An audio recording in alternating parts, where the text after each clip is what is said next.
Fixing and repairing cars is the lifeblood of a workshop, but a garage cannot function without the equipment within.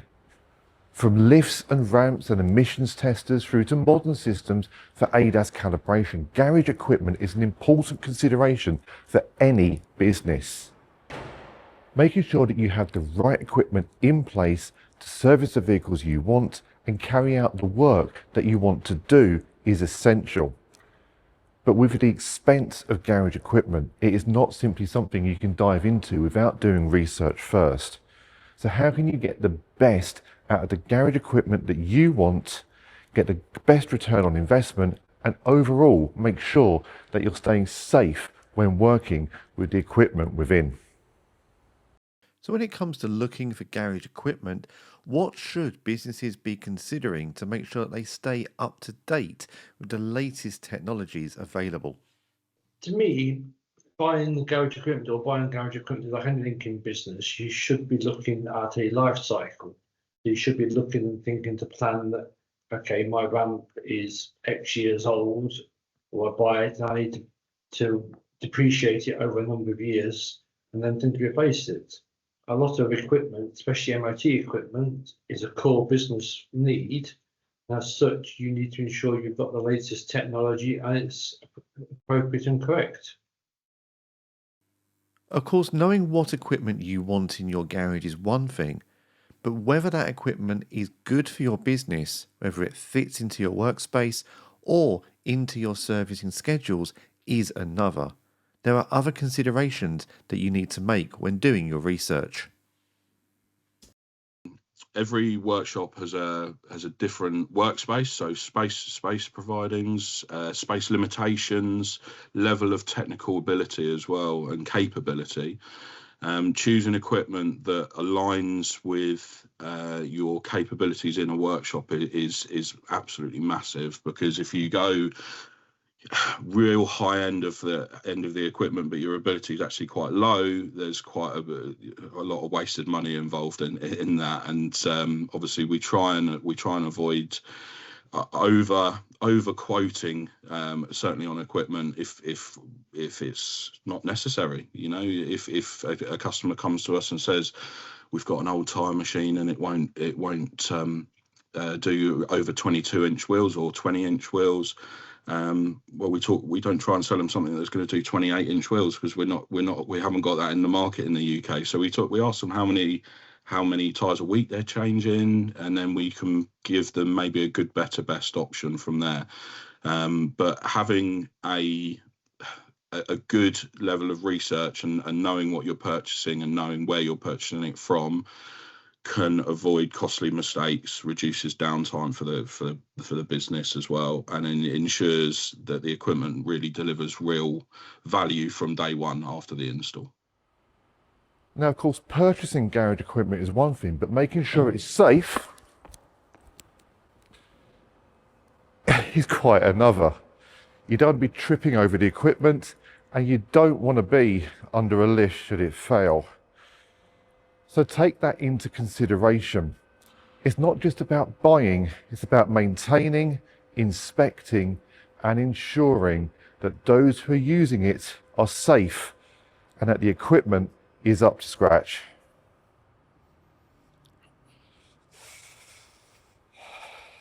It comes under the health and safety regulations of Pure, ensuring you have the correct equipment for the jobs you're working on.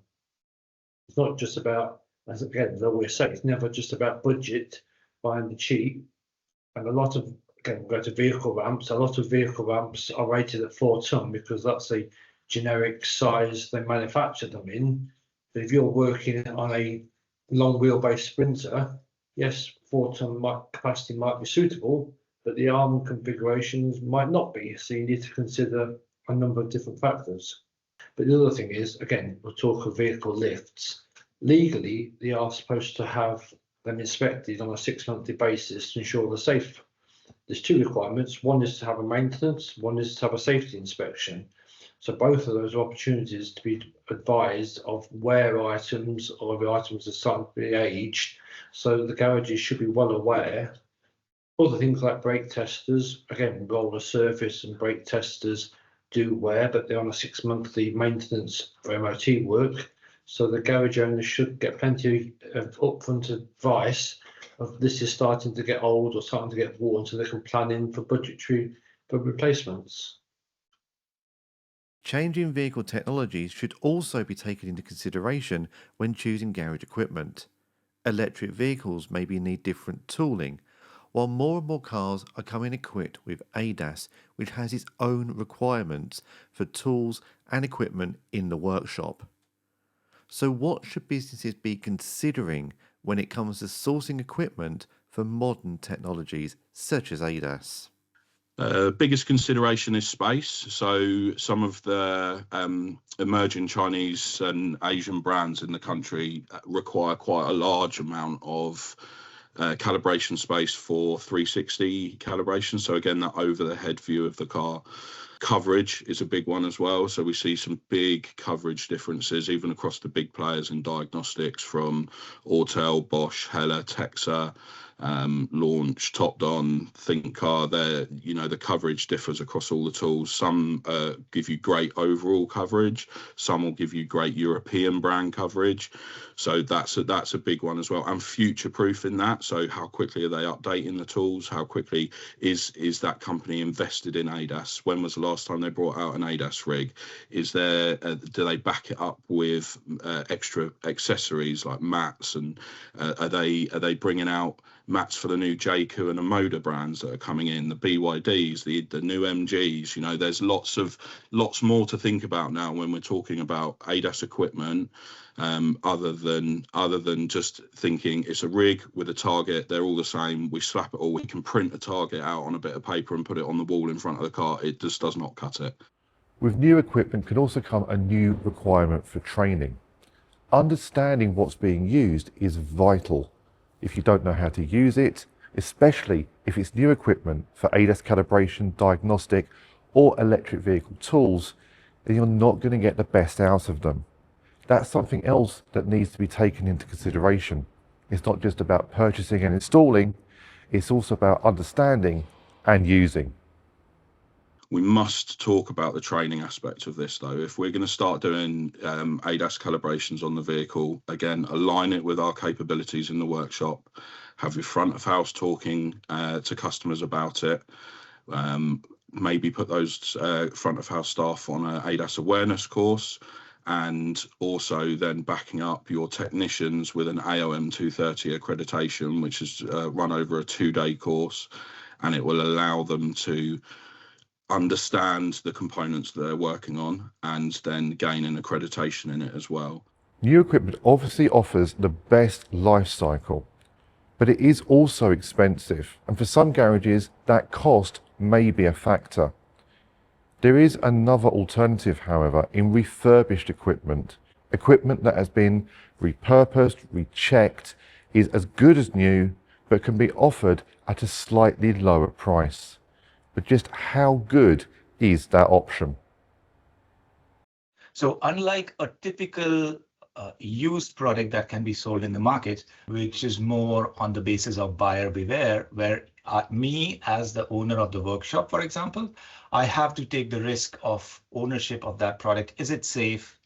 Is it, when I'm using it to repair, a costly car or a piece of equipment, is it actually going to break down and going to cost me more, for the car itself? Is the market there? We absolutely believe that it is there. And is the market growing? We see it in our own financial numbers and customer engagement and customer responses that the market is growing.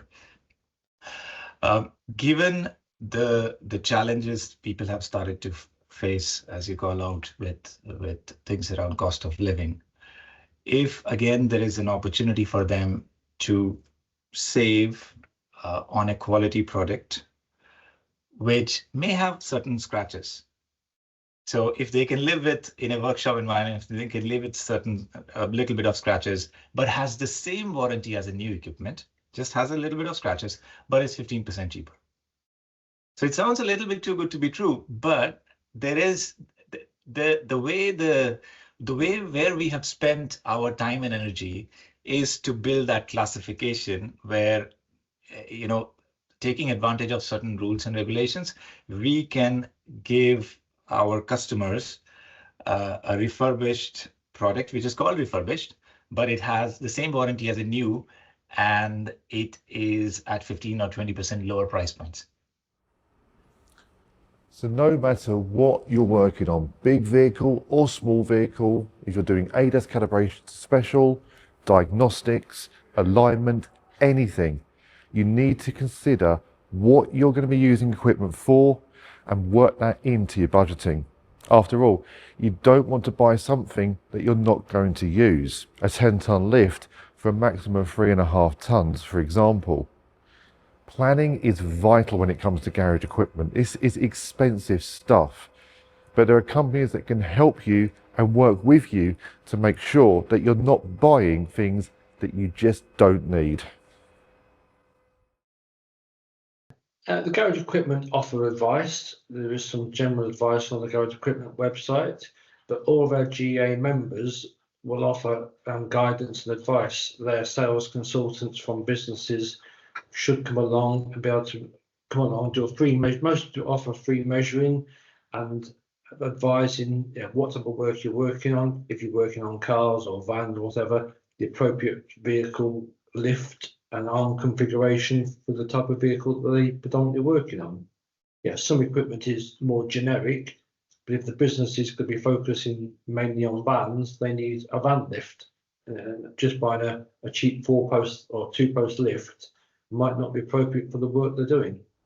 So garage equipment can be an expensive outlay, but unfortunately it's also a vital one. Therefore, businesses need to make sure they're buying the equipment that is right for them and not something that they're not going to use. With changes in vehicle technology as well, from ADAS to electric vehicles, there's more to consider. Calibration, electric vehicle tools, and making sure that existing garage equipment is up to scratch. Working with a company that supplies garage equipment is key. They can answer your questions and make sure that you're getting the most from your purchases. Businesses can't function in the aftermarket without the equipment within. It's a vital area, but also one that needs a lot of thought process going into it. But it doesn't have to be a minefield. Working with companies, planning ahead, and it's actually straightforward when you're looking to purchase, renew, or service your garage equipment.